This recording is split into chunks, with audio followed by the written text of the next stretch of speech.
Tanggalin natin ang mga gawain na hindi align sa goals natin. May mga araw na pagod ka kahit pakiramdam mo wala ka namang nagawa. Alam mo kung bakit? Kasi minsan, inuubos mo ang lakas mo sa mga gawain na hindi naman talaga aligned sa goals mo. Yung tipong busy ka pero hindi ka productive, moving pero hindi ka forward. Minsan gigising ka na maaga pero mauubos ang umaga mo sa pag-scroll. Sasabihin mo sa sarili mo, 5 minutes lang, 5 minutes lang. Pero next thing you know, 1 hour na yung lumipas at wala namang naidadagdag sa pangarap mo. Nakakatulong ba? Hindi.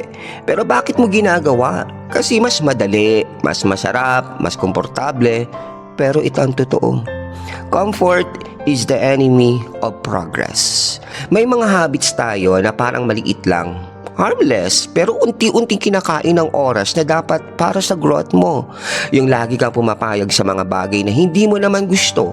Yung sumasama ka sa plano ng iba kahit nakablock na dapat ang oras mo para sa sarili mong pangarap. O yung inuunang gawin ang madali instead of the important. Kapag hindi aligned ang mga ginagawa mo sa goals mo, para kang naglalakad ng may dalang mabigat na backpack. Tapos hindi mo alam na pwede mo pala itong ilapag. What I am trying to say, you carry stress, guilt, and frustration without realizing na pwedeng mawala yan kung pipiliin mo lang maging intentional sa oras mo. Ask yourself, is this helping me grow?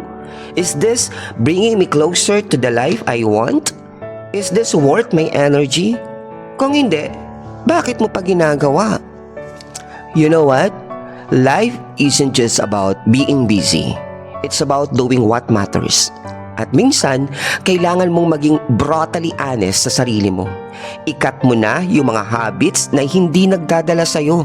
Kahit 1 inch papunta sa pangarap mo.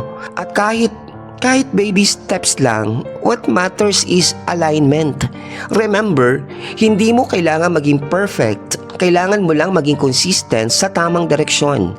Because the life you want won't magically appear. You create it. One aligned action at a time.